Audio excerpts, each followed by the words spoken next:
thick layer of smoke hung just above eye level. Lazy piano notes played in the background, soft and welcoming. Riker's Jazz Club, our precinct's after-shift haunt. Aside from the smell of booze and cigarettes, something else hung in the air, a scent I'd never quite been able to figure out. The same incense head shops used to try and mask the telltale odor of reefer. But I'd never seen any sticks of it burning. Maybe it had always been my mind thinking it fit the atmosphere. On stage, a piano and bass player nodded in time with each other, the unspoken bond where they knew how to compliment what the other did. Dropping a few dollars in their tip jar, the sweet, sour pine smell wafted from their hand-rolled cigarettes glowing in their lips. With smiles, the three of us exchanged nods before I made my way to the bar. Chief was already seated on a stool, nursing a clear drink from a highball glass with a wedge of lime. No matter where he was, it was always odd to see him out of uniform. A few of the boys I recognized were clustered around, pints and bottles of beer in hand, smiling, laughing. It was a mask, same as the chief had on, just a different flavor. It was easy to hear the underlying tension in their words, and the sadness behind their grins.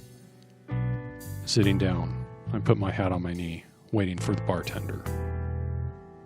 "Hey Ken, what's your poison tonight?" I tapped a cigarette against the box. "Give me a Manhattan, John." "Extra bitters?" Nodding through the smoke, I watched as the always upbeat man waddled to gather the ingredients. Scoop of ice, generous helping of rye, a drizzle of sweet vermouth, and a few dashes of bitters. After shaking furiously for a minute, he strained the golden, ruby-tinged concoction into a glass containing a cherry. "Thanks." I slid him a bill before taking the cocktail. He tucked the money into his pocket without checking, then leaned against the bar top. "I'm sorry about Nathan. I realize I'm an outsider and words don't mean a whole lot in these kind of situations, but you have my sympathy." Taking a drink, the sharpness of the rye cut through the rest of the flavors. "You're still part of the family. Just a cousin or something." Chief spun in his stool, signaling for another drink. Couldn't have said it better. John appeared with a replacement drink in hand, smiling. "I appreciate that." On stage, the bass and piano ended their song to a smattering of applause. A barely audible scrape sounded on the bar behind me. To Nathan. I turned to find a shot glass in front of the chief and I, along with one in John's hand. Raising the glasses, we drank together. Even though the bite of alcohol came through, it was smooth and full of a smoky peat flavor. Whatever he gave us, it was beyond top shelf, not that cheap swill from the jockey. Chief let out a satisfied breath as he carefully set the empty glass down. "Get a round of whatever that is for everyone here, including the band. On me." John waved him off as he started pulling shot glasses from under the bar. "Don't worry about it. Courtesy of Riker." He started pouring from a deceptively plain bottle, bearing the gold outline of some antlered beast, making sure to refill our drained glasses as well. With chatter silenced, we all gave a moment to remember our fallen brother. The musicians returned to the stage, alongside a gal wearing a sparkling red dress, her raven hair accentuating the look. She began singing a slow, sultry song about finding and losing love. After the shots, the rye's bite was cut significantly. I turned to face the stage. Hypnotized by the dazzling woman, the notes began to blur.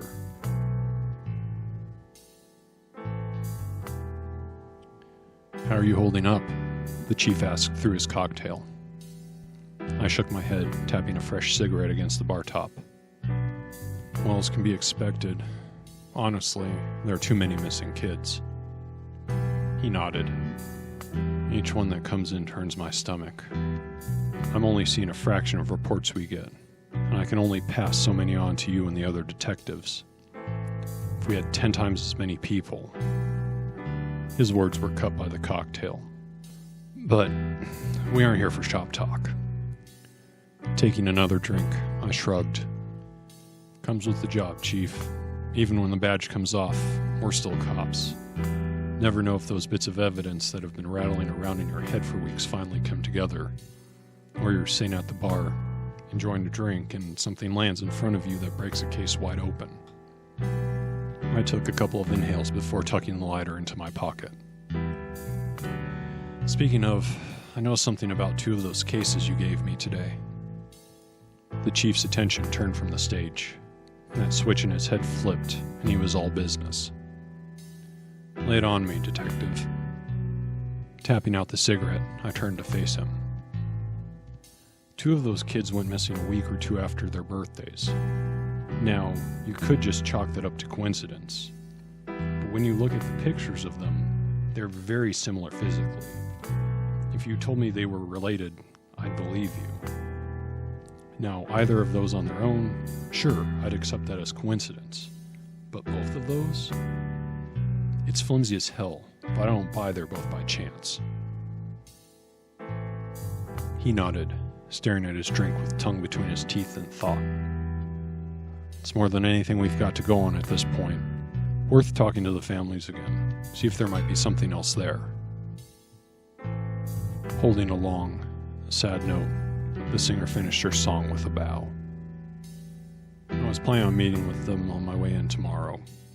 Depending on how things play out, could be afternoon or later by the time I show up at the office. The cherry rolled down the side of the glass as I finished the cocktail. Chief nodded, nursing his drink. Hopefully something comes of it. Not that I doubt your abilities, but if there's nothing to go on, the greatest detective in the world can't solve a case. John muttered from behind us. Makes me glad I said no to my wife about a party for our kid. Both Chief and I turned to look at the bartender, towel in hand polishing glasses. Chief frowned at him. I didn't know you had a child, or that you were married. The round bartender gave an ambivalent shrug. It's how the job is. Serve drinks, smile, lend an ear, light the occasional cigar. People don't come here to listen to me. Either of you have kids? I shook my head. Tried that life. Wasn't for me. Chief slumped over onto the bar, propped up by his elbows. Couldn't let myself get attached. I didn't know when there was someone waiting for me at home, wondering every night if I'd be coming back. Inside my head, the drunk little man flipped the detective switch. If you don't mind my asking, how old's your kid? What sorts of things were you thinking about for their party? As I spoke, the chief leaned forward, listening intently. A wide, proud smile spread across John's face. Little JJ's 16. Already got his driver's license and a killer with the ladies. Swear to God, he could be a movie star with his looks. All thanks to his mother, obviously. Nah, but Deb, she was thinking about the whole 9 yards with this. Big-ass cake, decorations, hiring some local clown to come and perform. That's where I drew the line, though. I'd rather get him one of those new Panther 3Xs than have a goddamn clown. Those things give me the creeps. I shuddered. You and me both. He gestured to the empty glasses in front of us. Both the chief and I waved him off politely. Reaching out, he took each and tucked them under the bar. Thinking about what they might have had at their parties? Pulling a cigarette out, John came forward with an ornate flip lighter. Thanks. And yeah, something like that. See if there are any more coincidences between them. John's smile turned down. I really hope you're able to find them and they're okay. All of them. Tossing a couple bills on the bar, I stood. We're all hoping for that. With a nod and smile, John turned his attention to a group that had just sat on the other end of the bar. Walking with unsteady steps, I found myself falling into one of the tables near the stage. Once again, the piano and bass were playing. Mellow, drawn out notes that he didn't care where they went, but seemed to be perfect at the moment.